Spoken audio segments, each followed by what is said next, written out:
Let's get into some schmoozing. Let's do it.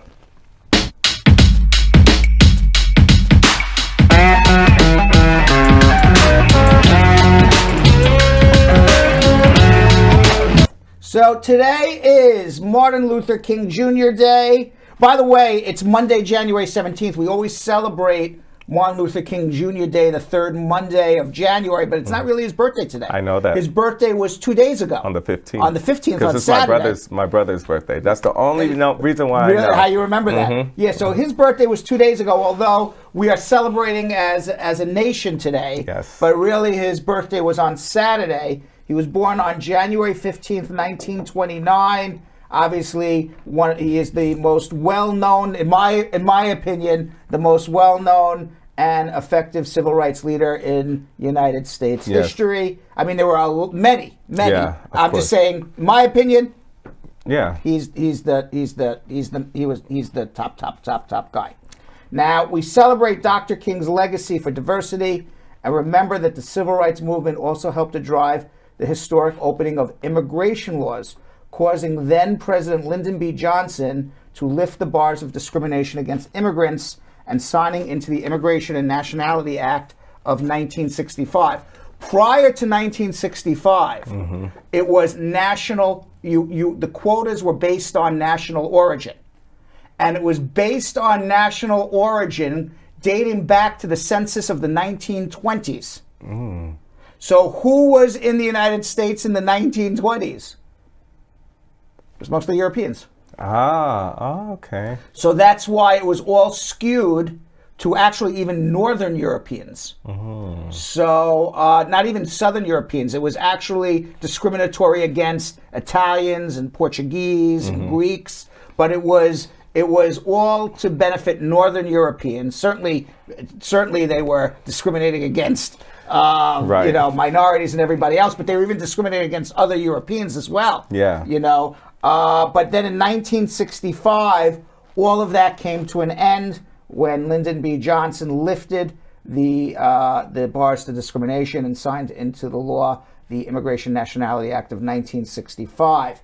Now, a few years ago, Aubrey Hendricks for the Huffington Post wrote the following about Dr. King and immigration.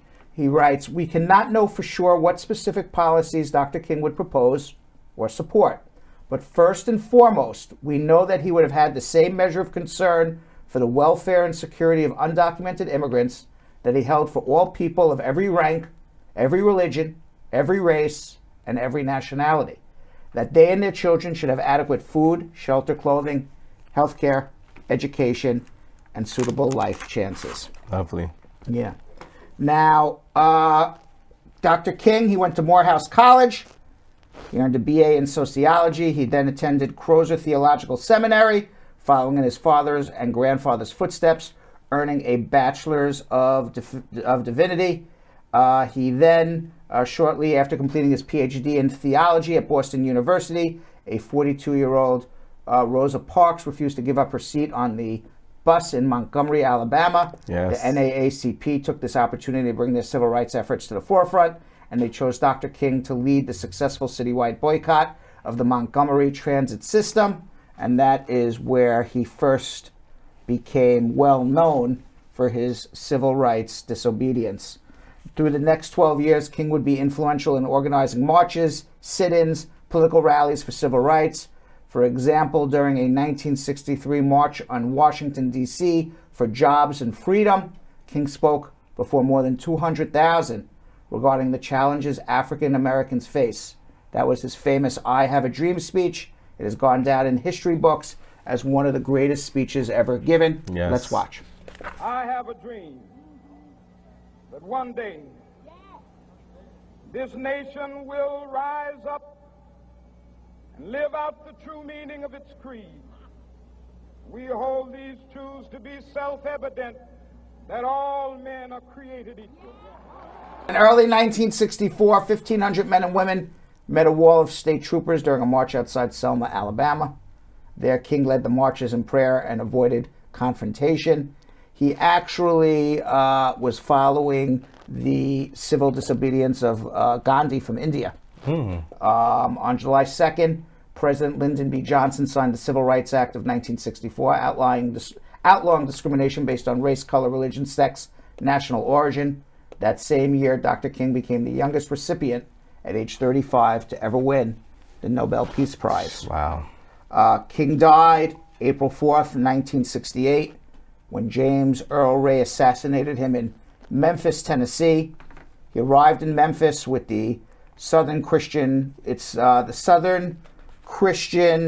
Leadership Congress, and they were supporting a sanitation workers' strike. They stayed in the Lorraine Motel, and unfortunately, James Earl Ray's bullet struck King on the balcony while he was outside on the balcony. Riots, violence followed.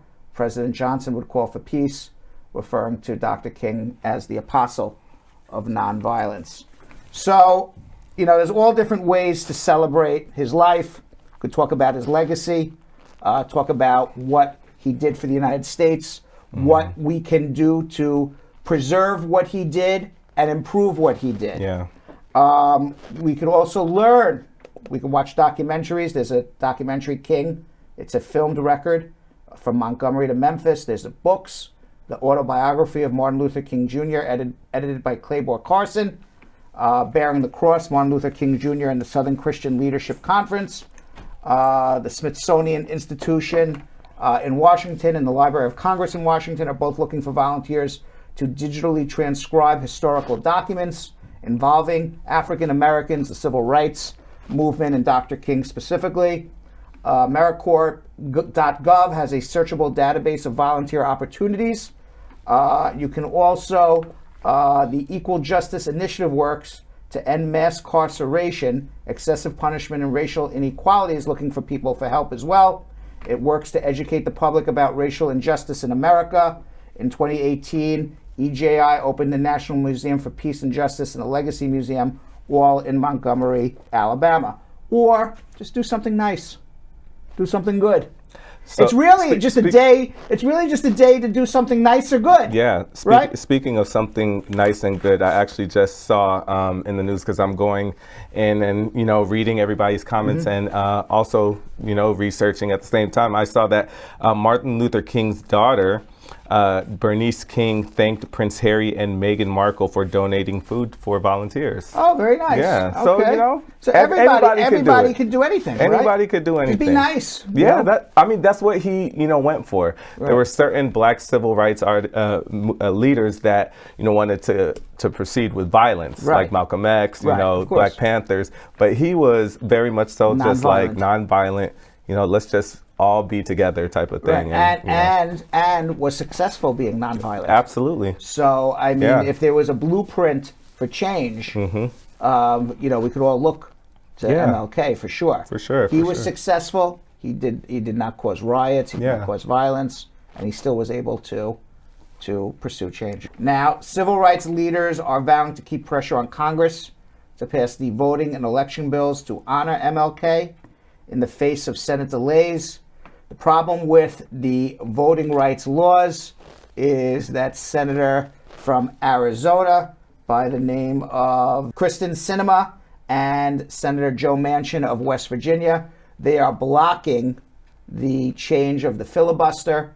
I don't know if it's as much that they are, politics is the art of compromise, and they're moderates. And I don't think they care less about the filibuster. They're like, oh, we're protecting the filibuster. They could care less about the filibuster, in my opinion. What they care about is their priorities. And the problem that they are having within the Democratic political party, and the problem the United States is having between the Democrats and Republicans, is everybody has lost the art of compromise. There is no more compromise in politics anymore. It's either my way or the highway. And everybody is so polarized right now. There is probably, if you talk to Senator Manchin and Senator Sinema from Arizona, there's probably some things that they want. Right. That if they were to get it, they would agree to the filibuster. And the problem is they're not willing to budge. The progressives aren't willing to budge. And here we are at a standstill. We're here at a standstill with voting rights. We're here at a standstill with Build Back America. We're here at a standstill with immigration, Build Back Better. We're here at a standstill with immigration reform, Plan A, B, and C. Because everybody has lost the art of compromise. Because yes, it would be beautiful to get everything you want in life. But wouldn't it be great to get half a Plan A? Then no plan? Then no plan? Yeah. Wouldn't it be great to get some voting rights? Better voting rights than what we have now? Not maybe everything everybody wants? Right. Isn't it better to help the environment more than what we're doing now, even if it's not helping the environment exactly what everybody wants to be done? There's no compromise anymore. Yeah. And everybody is so stuck in their politics. They use the filibuster as an excuse to try to get what they want. Nobody cares about the filibuster. It's just a procedure. It's a procedure. Nobody argues over procedure. They argue over substance. Meanwhile, MLK Jr.'s, MLK III, he's the son of the late civil rights leader MLK, said that he had met with Senator Manchin. Senator Sinema refused to meet with him regarding changing the voting bills and getting the voting rights legislation passed. Wow. King, he held discussions with Manchin on the issue. He was, as I just said, he's not able to secure a meeting with Sinema. In a statement, he said, "History will remember Senator Sinema unkindly. While Senator Sinema remains stubborn in her optimism, Black and brown Americans are losing their right to vote.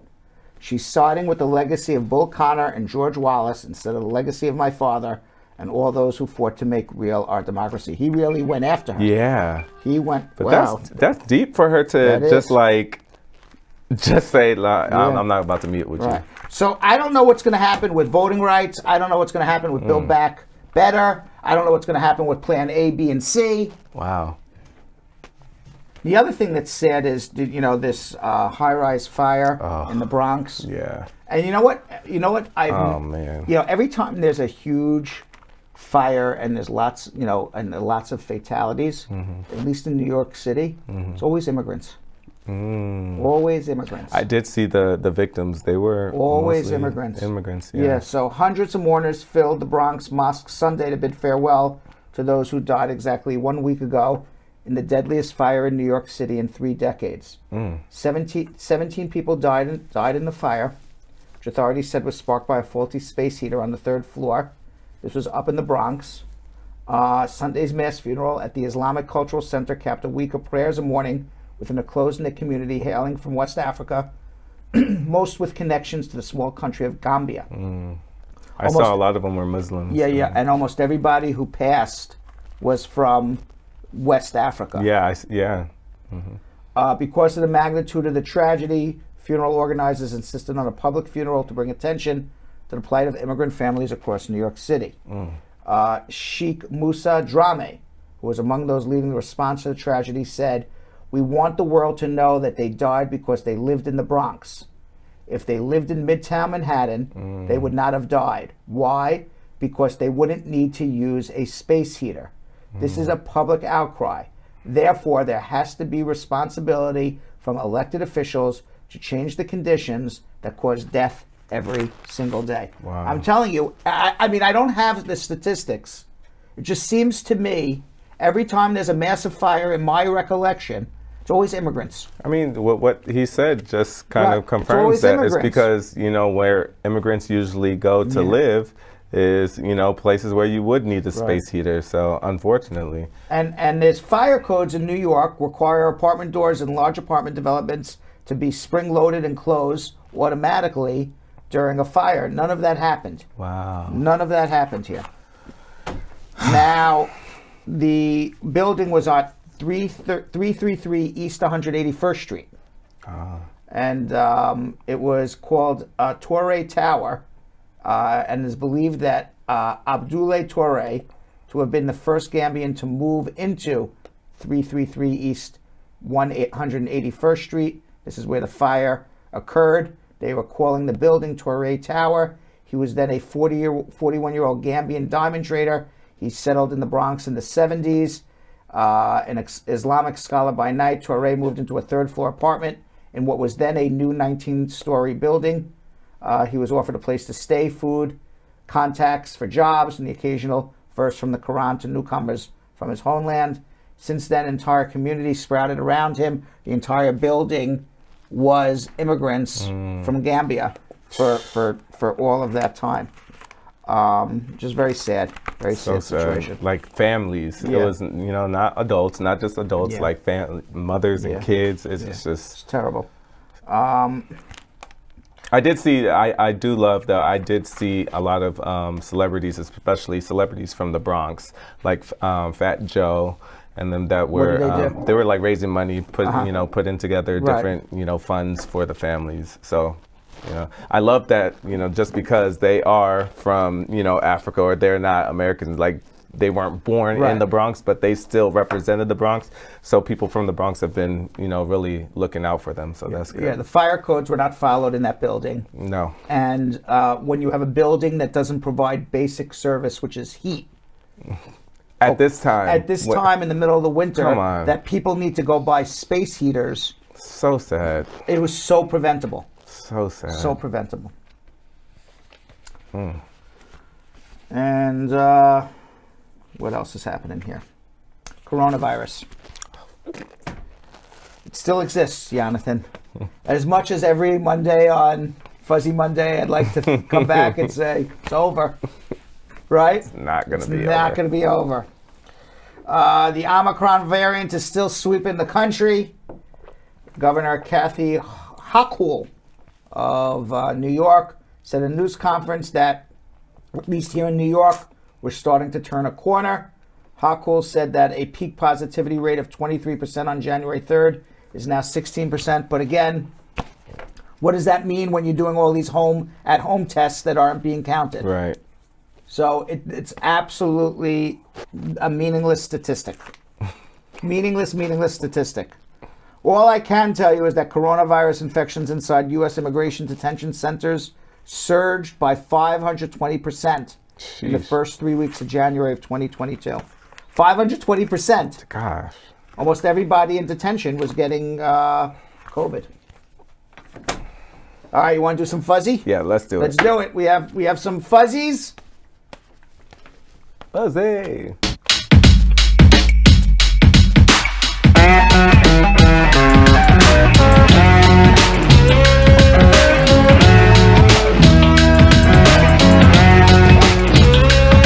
Well, this is a sad fuzzy Monday. Oh, what happened? Remember Magawa, the hero rat that was sniffing out landmines in Cambodia? We talked about Magawa. that big rat. Yeah, big rat. About a year ago, won a gold medal from the British veterinary charity Yes. for clearing 100 landmines. Yeah. We had him in our I do remember. in our Fuzzy Monday about a year ago. Sadly, he died. Oh, Yes, he died. Announcing the news on Tuesday, the APOPO. What does the APOPO stand for? I don't know. But that's the organization he worked for that was clearing the mines. Oh. He said, "It is with a heavy heart that we share the sad news that our hero rat, Magawa, passed away peacefully this weekend. Magawa was in good health, spent most of last week playing with his usual enthusiasm, but towards the weekend he started to slow down, napping more, showing less interest in food, and he recently celebrated his birthday in November, reaching the grand old age of 8. By the way, I believe I that's... thought rats Rats don't live that long. They don't? I don't think so. I think 8 years old, Hold on, let me find out. I think for every 10 years in human life is like 1 year of rat life. So he was like probably 80. He was an old man already. Oh. He lived a good rat life, I think. Now, the tribute from the APOPO said that Magawa had left a lasting legacy in the lives that he saved. All of us at APOPO are feeling the loss of Magawa, and we're grateful for the incredible work he did. He cleared 100 mines that people could have stepped on and Wow. killed themselves. Wow. Now, I probably didn't realize he was doing it. Because if he knew he was clearing a mine that could blow up, I don't know if he would do it. But he's still a hero rat. You can't say that. Maybe the rat knew what he was doing. Maybe he did. I mean, look at the human beings that go in and make sure that there are no bombs in a place. Like they know they're going in where that could be a possible bomb. Well, maybe he knows. Well, Jill says in my ear that she says that the rat is so light that if they step on a bomb, they're not blowing it up anyway. Really? Yes. Ah. So that could be it too. But he still risked his life or her life to clear those mines. Yes. And he's a hero in my book. I know. Got him a little gold medal and everything. All right, so we talked about this at the top. Let's see what the heck happened here. All right, 3 cats outmaneuvered 2 humans for a blender. How is that possible? Are these pretty dumb humans, or are these really smart cats? Jessica Gerson Neves and her wife, Nikki, are really looking forward to using their new Vitamix blender. In fact, the highly anticipated Black Friday purchase has recently become the focal point of their kitchen in British Columbia, Canada.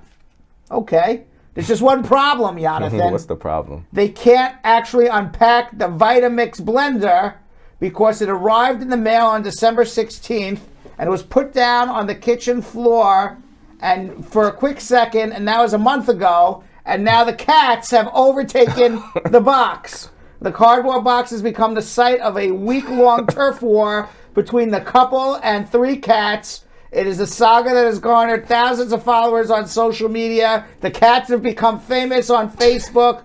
The trio's Facebook page has went from a couple hundred followers, these cats, they'd have 25,000 followers in a couple of weeks. Oh my goodness. Yes, it all began, Gerson Neves says, when Max, the youngest of the troublemaker cats, hopped on the Vitamix box as soon as she put it down. And like any cat owner, she thought it was adorable and snapped a picture, which she posted on her Facebook page. I posted it with tongue-in-cheek. The next day, I think 10,000 people had interacted with the post. Oh my gosh. Yes. What? The cats are having the time of their life with this thing. And so many other people are enjoying it as well. They're just standing on top of the box. The cat is always at least one cat on this box for 1 month. Crazy. They do not get off the box. Now, Gerson Neves stressed in an interview that the cats aren't literally holding the Vitamix hostage. Obviously, she could pick up the box, but the cats are having such a great time with it that she thinks it's so silly that she decided to keep it there, and they are just living on that box. Now, she is particularly moved by comments that their growing audience leaves on Facebook, both hilarious and heartfelt. Those include people experiencing seasonal depression, exhausted healthcare workers, and even one woman who said that her husband has been profoundly depressed for a long time, and this was the first time she'd seen him smile in months. Wow. That's why you sometimes people need support animals. Yeah, right. But this is almost like a support animal homepage, right? It's silly, ridiculous, and very low stakes, and not an actual problem, and just something that people can laugh at. Over time, commenters have offered the owners some action plans. Some jokingly suggesting tunneling underneath the box to extract the blender from below, or buying 3 more blenders so that every invested party can have its own box. While they don't need 4 Vitamixes, Gerson Neves realized they could potentially use 4 boxes, so she wrote the company on Facebook thinking it would give the company's social media manager a laugh. Vitamix responded and mailed the couple 3 empty boxes, and Gerson Neves says there's a reasonable chance that once all the boxes are assembled, there will be an opportune window for a blender rescue. So they may get their vitamin blender back after all. And the last bullet says, but she says they were inundated with comments imploring them not to cut the story short, and they decided to oblige, at least for now. As Gerson Neves put it, it's hard to ruin the fun of thousands of people in favor of a kitchen appliance. Of course, the standoff can't go on forever. When that day comes, what will be Gerson Neves' first Vitamix creation? A margarita. I think they've earned they've one. earned it. Yes. They are at 47,000 followers 47,000 followers on that page. With a cat standing on top of a box.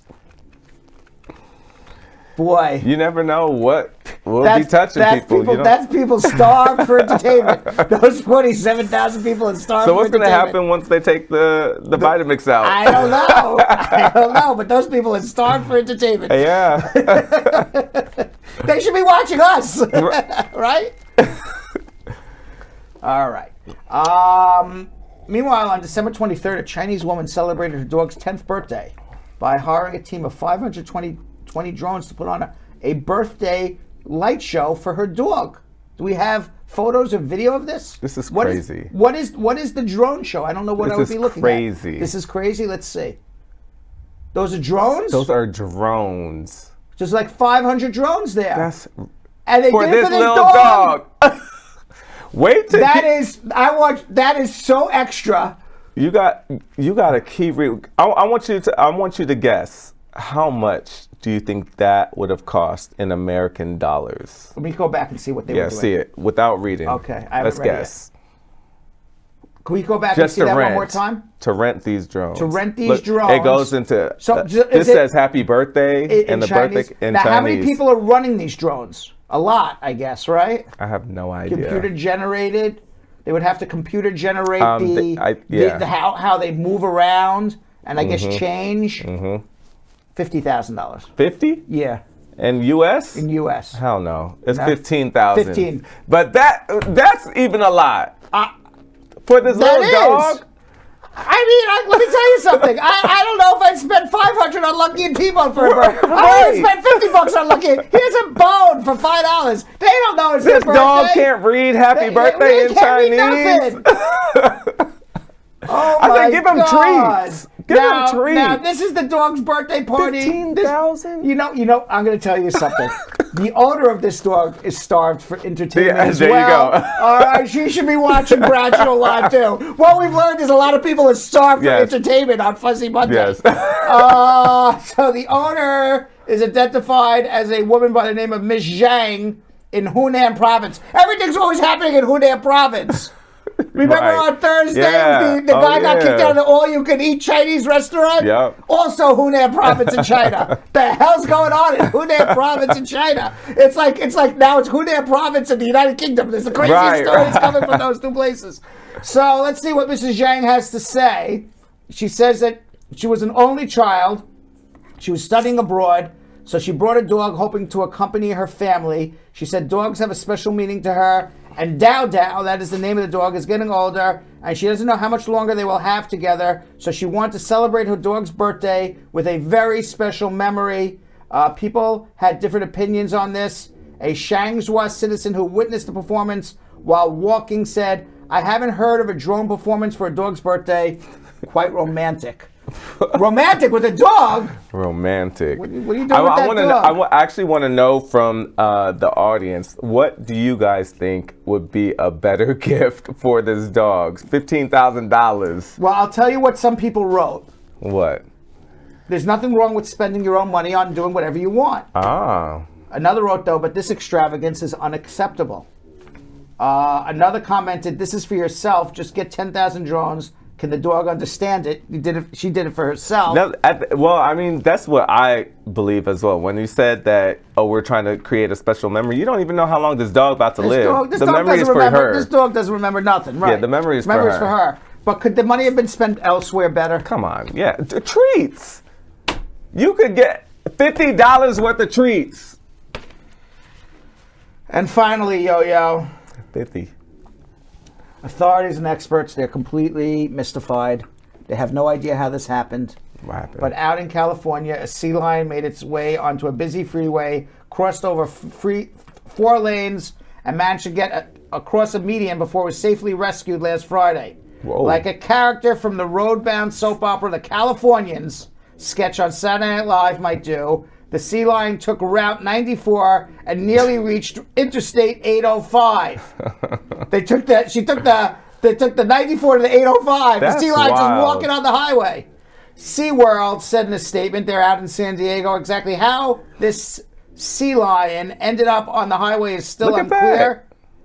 Yikes. Yeah, the park said the sea lion was on the right side of the eastbound portion of Route 94 and was about to is about to merge onto the I-805. Listen, that's actually wild because I know these freeways that they're talking about. I could not imagine just driving down the freeway and seeing a sea lion. Yes. Like, look at that. Well, California Highway Patrol Officer Salvador Castro said it all when he said, this was a very unusual incident. Yeah, well, to say the least. I think that says it all there. Now, Ryan Davidoff of the Sierra Club Seal Society said motorists did the right thing by allowing the sea lion to cross safely. He encouraged those who encounter other sea lions on highways around the world to also allow the sea lion to cross safely. You never know when you'd be driving down the street and you come right in front of a sea lion. Right. Now, Davidoff. Now, who's Davidoff again? Davidoff is... Who's Davidoff, Jill? We don't know. Who's Davidoff? We don't know who Davidoff is. Let's see who Davidoff is. Somebody by the name of Davidoff sent by an email. I don't know who Davidoff is. We thank the concerned citizens who blocked traffic to ensure the safety of this unusual sea lion. Human awareness can be crucial further inland as well. By the way, Davidoff is SeaWorld's spokesperson. Oh, okay. Okay. Makes sense. Now, this is like the U.S. version of the Wally the Walrus story we're following. The wayward walrus who ended up on the boats in Ireland, remember? They should have a little reality show together. Yes. So why are all these animals getting in the wrong place? Guess why? Because they don't belong where they're at. They're trying to go home. Or is it climate change? Yeah, well, they shouldn't be caged in these places anyways. I'm not here for SeaWorld. Even though I grew up going there, I told my mother she should have researched a little bit more because I'm not here for SeaWorld. You're not here for SeaWorld? Nah, let them free. He's just trying to go home. Okay.